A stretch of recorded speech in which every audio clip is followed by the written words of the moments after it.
We're continuing our study in the book of Proverbs, and last week we moved into a new section. We had been in the first 9 chapters of Proverbs, which by now you're probably tired of hearing, is a series of lectures given by a father to his sons, to encourage them to pursue a life of wisdom and not folly. We hear his voice. We also hear the voice of Lady Wisdom as she calls out and invites us to her banquet, and also the voice of Lady Folly, who also invites us to a banquet, but a banquet of a very different kind.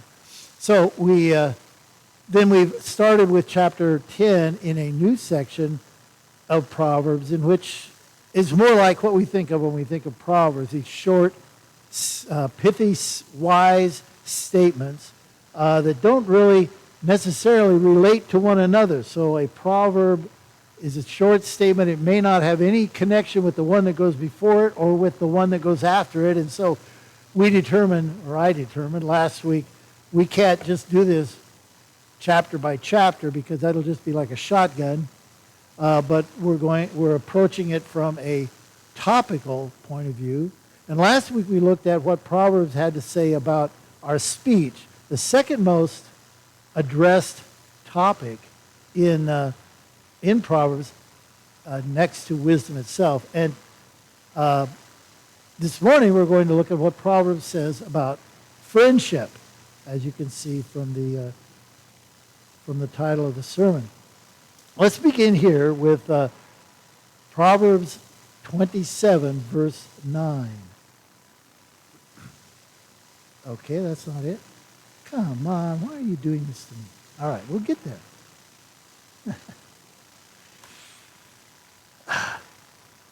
Proverbs 27, verse 9 says this: "Perfume and incense bring joy to the heart, and the pleasantness of a friend springs from their heartfelt advice." So it's a book on wise living. Proverbs teaches us that there is something profoundly wise about pursuing friendships and foolish about trying to live our lives alone. But really, is that the way we look at it? Do we value friends the same way that Proverbs 27:9 does? Perfume and incense, that's pretty strong, pretty enjoyable picture there. Do we see the folly of trying to live apart from friends? Do we think they're truly necessary, or are they just nice to have around? More importantly, how do we live? If we were to put our lives under a microscope and look at how we spend our lives, what we value, what we give priority to, where would friendships fall? And if we were to strip life down to mere survival, we might ask ourselves, what survival value does friendship have? Is it truly necessary for us to survive? And to see the friendship is truly necessary, we need to go back to the Garden of Eden.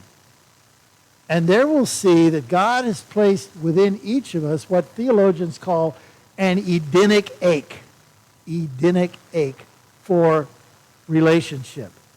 We're not going to turn there, but if we were to turn to chapter 2 of Genesis, we would find ourselves in the 6th day of creation. And there, for the first time in the brief history of the cosmos, something is pronounced not good. It says it is not good for man to be alone. Now remember, this is before the fall. This is pre-sin. This is the perfection of creation. And Adam and his perfection is seen with this one imperfection, and that is that he is not good for him to be alone. So God has built within us, even before the fall, this need or this ache for friendship and relationship. So God creates Eve, and after he has created Eve, then creation is pronounced for the first time Not just good, but very good. And why is this? It's not because Adam could not survive on his own. Remember, Adam was created to live forever. So he didn't need companionship to survive. He didn't need it to procreate. He would live forever. But even though he could live without it, he could not thrive without it. And God doesn't want us simply to survive. He created us to thrive and to flourish. C.S. Lewis, in his book, The Four Loves, talks about friendship, and he says, it has no survival value. Rather, it is one of those things that gives value to survival. Proverbs has more to say about friendship than that we need it. It instructs us how to choose our friends, how to be good friends, and the value we ought to place on our friends. Our first lesson on friendship in Proverbs is on the importance of choosing the right friends. So our true friends are chosen. Chapter 13, verse 20 says, walk with the wise and become wise, for a companion of fools suffers harm. So the first thing we need to see here is that friendship involves choice. We have a choice. Now, this isn't true of our family. You know, you get the family you get. It isn't true of our coworkers. We work with the people that we have to work with, right? It isn't true of our classmates. It may not even be true of the people we go to church with. You're kind of stuck with us, right? However, it is true of your friends. You choose your friends. The second thing we need to notice here is that our choice of friendship is one of utmost importance. Our choice of friends may determine the direction of our lives. Why is that? Because our friends rub off on us. We become like those we love. So wisdom is not only taught, but it is caught. Character is contagious. And the same is true of foolishness. If the companion of fools, it says, suffers harm, which is to say that if you hang out with fools, you will become a fool, because you will become one of them. And we see it elsewhere in Proverbs. Take Proverbs 12:26, which says, the righteous choose their friends carefully, but the way of the wicked leads them astray. Or Proverbs 22, verses 24 and 25 says this, do not make friends with a hot-tempered person. Do not associate with one easily angered, or you may learn their ways and get yourself ensnared. So the point of our first proverb this morning is to beware who you befriend. The 19th century English preacher and theologian Charles Bridges agrees when he says, it's not up to us to determine if there will be any influence, only what the influence will be. Now, I want to briefly discuss, before we move on to the next point, what I mean by the term true friends, because friendship should not just be a matter of who is in and who is out. It's not meant to be exclusive, but there's truth to the idea that everyone we know is on a friendship spectrum. One way the spectrum has been explained is this idea of concentric circles. So you have an outer circle. The outermost circle contains those with whom you have impersonal relationships. The UPS driver, the clerk at the grocery store, those people that you just sort of run into on a daily basis, impersonal relationships. The next circle in are your acquaintances. And then, in a little closer, your casual friends, people you run into once in a while, and you know their names, and you know a little bit about them. And at the center, the smallest category, are your true friends. Another way to describe it, one other description I came across that I thought was pretty cool, was the spectrum was the picture of a 3-lane highway. So we're driving down the highway, 3 lanes. Left lane, middle lane, right lane, right? Most Our closest friends travel with us in the left lane. They might even be in the same car we are. Those are the really close friends. Most people, though, will be on the right lane, the furthest lane away. Those are just, acquaintances, impersonal relationships. The next lane, the center lane, those are our friends, our casual friends, the people we know, And then there's the right lane where we travel. Those are our closest friends. Now, you think about a highway, people in the left lane, in the right lane sometimes merge over, and they get a little closer, and they get closer. Maybe they even end up in the left lane with you, and they become close friends. And then there's people, blinker goes on, they move to the middle lane, they move to the outside lane. Sometimes even a person that's been in the left lane with you for a while moves over to the right lane and takes the exit. And then a little ways further down, maybe they come back on and they move over and they're back in your lane again. Friends, that's the spectrum of friendship. Everybody is on that spectrum somewhere. True friends would be those you hold most closely, those in the car with you. And it's those friends that I'm talking about when I talk about true friendship. And those are the ones that are necessary for us if we are to thrive. They are the ones who help us to meet our ache for friendship. Our second piece of wisdom on friendship, we move on from how to choose a true friend to how the identity of a true friend, or how to identify a true friend, or how to be a true friend. True friends are chosen, and true friends are constant. Proverbs 17:17 says it. Okay. Proverbs 17:17 says this: a friend loves at all times, and a brother is born for a time of adversity. Now, this proverb may be different than the way you've viewed this proverb before. Actually draws a contrast between a friend and a brother. In the day when this proverb was written, there was a strong cultural obligation on family members to care for one another. This is before Social Security and Medicare and all of the government programs we have these days to take care of us when we're sick or when we're old. And in that culture, it was the responsibility of relatives to care for you when you were in tough circumstances, in times of adversity. So a brother loves you because they must.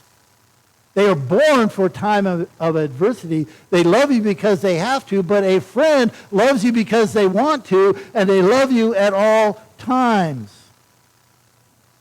Now, so does this mean, what does it mean that a friend loves us at all times? Does this mean we're always with our friends? They're always in our face? No, because that can even lead to a decline in friendship. Proverbs 25:17 says, seldom set foot in your neighbor's house. Too much of you, and they will hate you.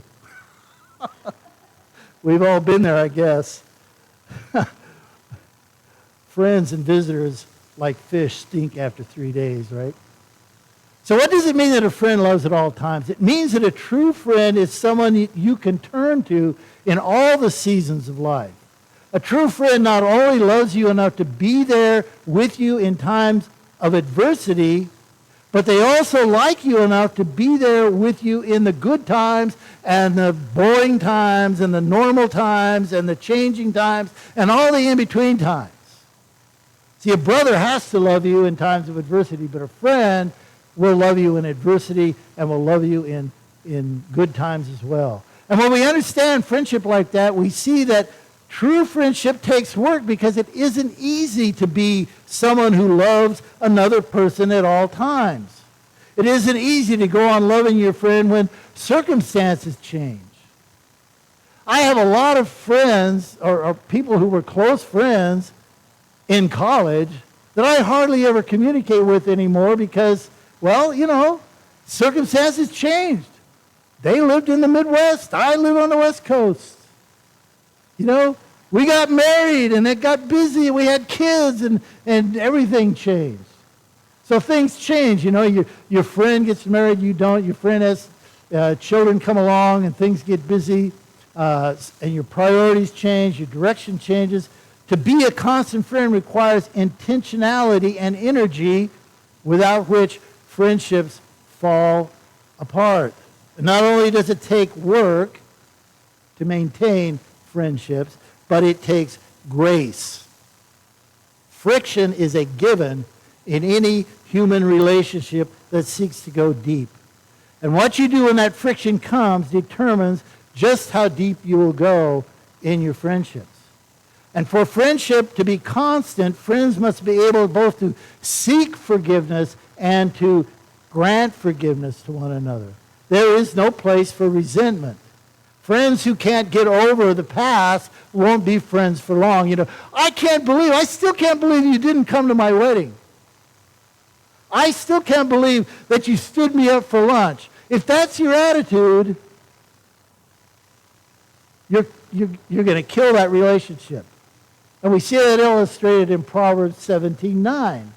Whoever would foster love covers over an offense, but whoever repeats the matter separates close friends.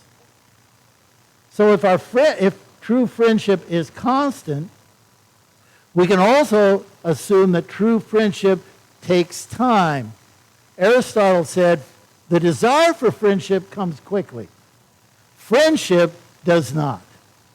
So for a friend to show that they love at all times, one of the key ingredients is time. There is no fast track to lasting relationships. They are cultivated through the daily and weekly and monthly rituals of loving one another and being faithful to one another over time. Friendships take time, and they must be cultivated. And as friendship is cultivated, it gains the ability to be candid. If friends go deep, or in order for friends to go deep, they must learn the art of being candid with one another. So true friends are candid.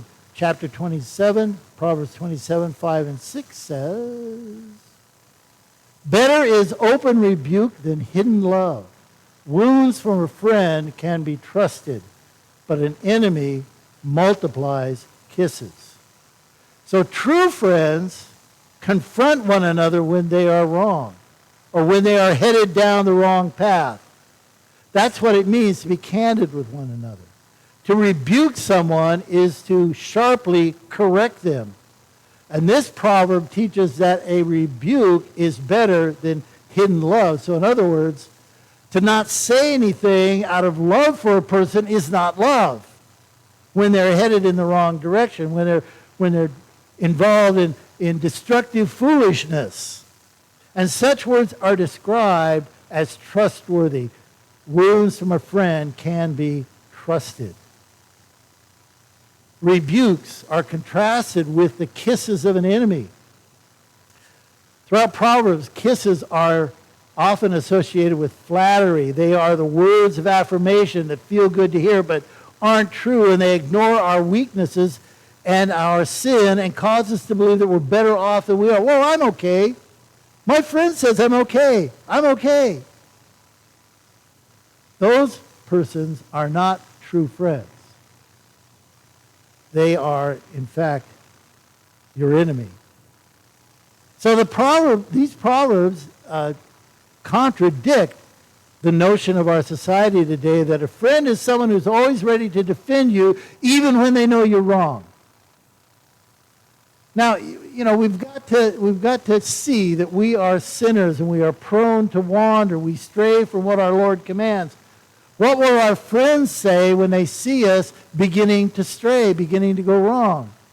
What will we say when we see our friends, you know, growing weary of going to church or quit reading their Bibles, or when they're considering cheating on their spouse?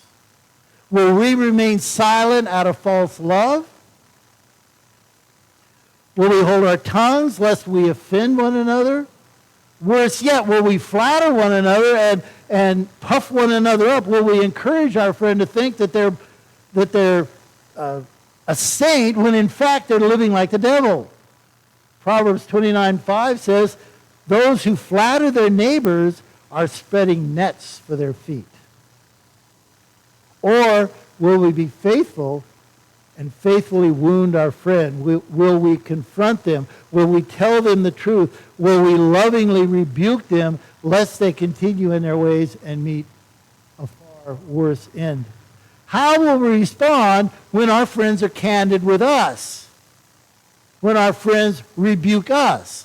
Proverbs 17:10 says, a rebuke impresses a discerning person more than 100 lashes a fool. You know, in friendships, it's nice to have a friendship where I can be myself. But what I really need in friendships, in relationships, is a friendship in which I will be encouraged to become better than myself.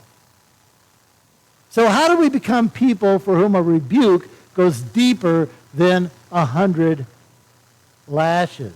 So we must be people who want to become better than who we presently are. We make it our goal in life to be holy. We desire to grow in wisdom. And then we surround ourselves with wise friends who aren't afraid to speak wise words to us.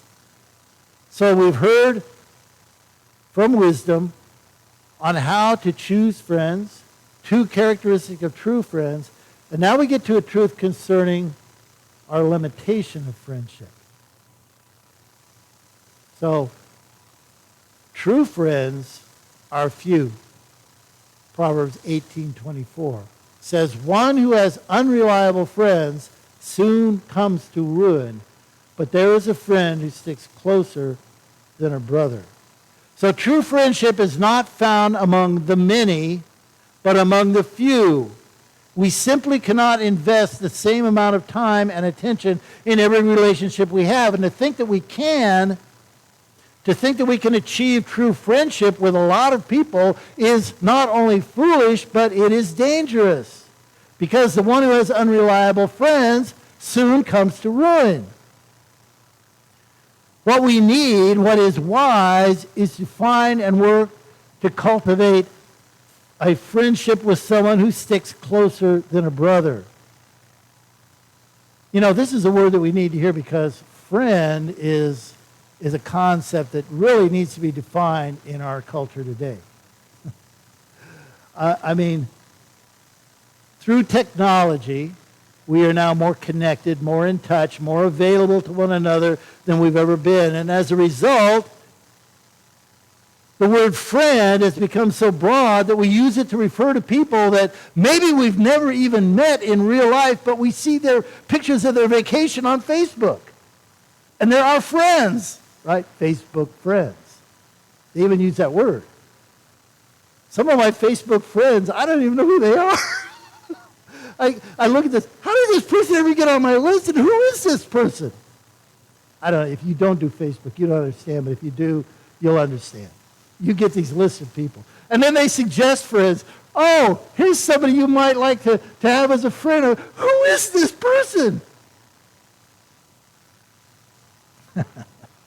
That is not how Proverbs defines friendship. I like this picture. Friendship should be more like a submarine, holding few and going deep. But we've made it like a cruise ship, filled with lots of nice people that we don't know very well at all. That describes not only our society, but it's sad to say it describes our churches as well. It's quite possible, it's even probable that many who gather on a weekly basis struggle with loneliness. We know the names and faces that fill our Sunday with pleasant conversations, but we are not truly known by anybody. Nor do we really know the constant love or candid encouragement of a true friend. This is something that needs to change, frankly. As Christians, we may even feel an added pressure not to go deep with one another, lest we seem cliquish or exclusive. And certainly, it's not encouraging us to be unfriendly to those with whom we aren't pursuing deep friendship. But we must not let a desire to be nice to everybody keep us from going deep with a few. We must be gracious to those we see pursuing deep relationships with one another and not become jealous or resentful in a way that would cause us to interfere with their friendship. In other words, we must be aware of our limitations when it comes to friendship. Realize that if we are to achieve true friendship, we must be selective. And if we're to be a fellowship that pursues true friendship, we must celebrate it when it is pursued, even if it isn't with us. Which brings us to our final point. Well, it would if it didn't do that. Okay. Yeah. True friends are a rare jewel. Proverbs 20, verse 6 says, "Many claim to have unfailing love, but a faithful person who can find?" So to find a friend that is wise, constant, and candid is a rare thing. To find someone who understands the true nature of friendship, we must be selective. We must, my mind just went. To find someone who understands the true nature of friendship and is willing to put the work in to be a true friend to us is something you don't come across every day. Proverbs 27:10 says, "Do not forsake your friend or the friend of your family, and do not go to your relative's house when disaster strikes you. Better a neighbor nearby than a relative far away." So these two proverbs teach us that because true friendship is so rare, we shouldn't forsake the friends that we already have because they are of tremendous value. Charles Bridges, once again, in his commentary on this verse says, "True friendship is no common acquisition. The jewel itself is as rare as it is precious." And it doesn't only say that we shouldn't forsake our friends, it's also telling us to give them opportunities not to forsake us. Where do you go in time of need? Who do you call? When you need to borrow money, do you call your family in Idaho? You know? When you need someone to watch the kids for the weekend, do you fly your parents in from New Jersey?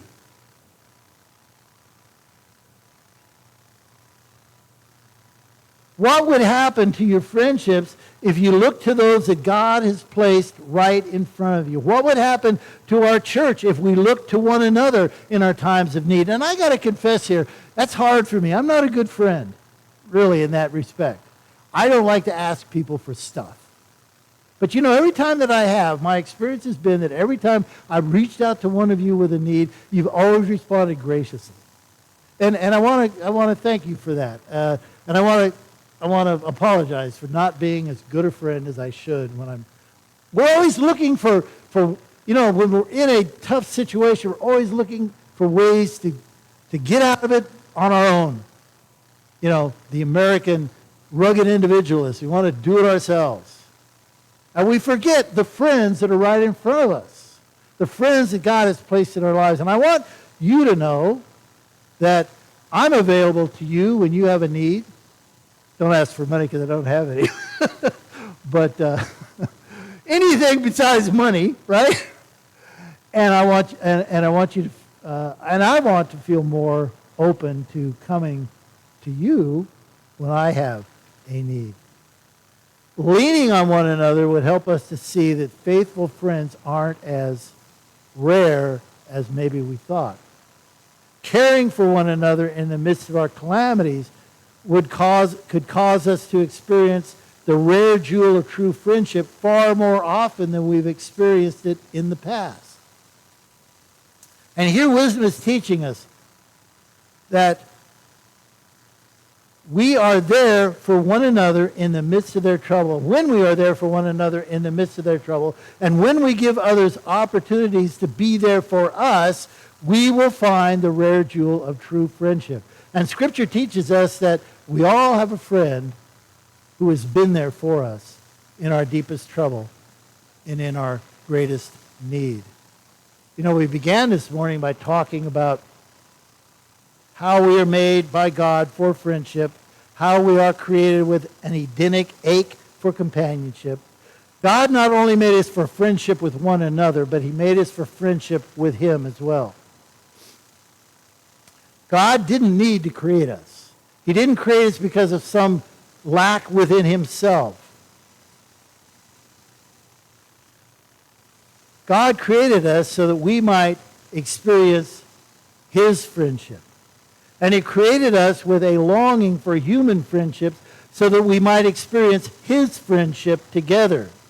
To add human friends to our divine friendship is not a way of giving us additional joy, but a way of multiplying our joy. For we multiply the joy of friendship with our Lord when we experience it together. But we have walked away from God's friendship. Proverbs 16:28 says, "A perverse person stirs up conflict, and a gossip separates close friends." And the first gossip to separate close friends was Satan. He did it by slandering God's friendly heart. He said to the first couple, if God were truly your friend, why would he keep from you this tree, this thing? What is he hiding? Can you really trust him? And from that moment on, God has been working to restore our friendship with him. And the whole story of Scripture, the whole story of redemption, can be understood as God reaching out to us in friendship to restore what was lost in the garden and to be our truest friend. And we see the climax of God's work to befriend us on the cross. On the eve of his death, Jesus wanted his disciples to know that the cross was not only the greatest demonstration of love, but also a cosmic act of friendship. And so in John 15:13, we hear Jesus say this, "Greater love has no one than this, to lay down one's life for his friends." Jesus demonstrated on the cross that he is our greatest friend, our most faithful friend. He is not a friend who only proclaims his steadfast love. He demonstrates it by dying on the cross. And it is because of his death on the cross that Jesus can be your truest friend. By repenting and putting your faith in him, you will gain the most constant of friends, for he promises to put his Spirit within you, to be with you always. You will receive the wisest of friends, as his Spirit will instruct you and guide you in wisdom. You will receive the most candid of friends, as his Spirit searches out and exposes the sin in your heart, that you might become holy. And you will receive the jewel of true friendship with your Creator. So a typical first response to thinking more deeply about the nature of true friendship might be this: I'm not as good a friend as I thought. Or maybe, I don't have any true friends. So let me encourage you by saying this only needs to be initially disheartening. Let the discontent push you to take steps forward. Allow the awareness to be the first step in progress. Start working on your friendships. Move friendship up in your list of priorities. Receive the rebukes of friends as signs of true friendship. Look to those who are in need around you and meet their needs. Go to those near you when you need help. Most of all, follow Jesus' example in friendship. Be constant, be candid, and regularly lay down your life for the sake of your friends. And finally, most importantly, let Jesus meet your deepest need for friendship. Jesus' friendship with you frees you to pursue genuine friendships with others. For when Jesus meets your deepest need for friendship, your human friends become icing on the cake. As J.C. Ryle wrote, friends halve our sorrows and double our joys. Let's stand, please, for prayer.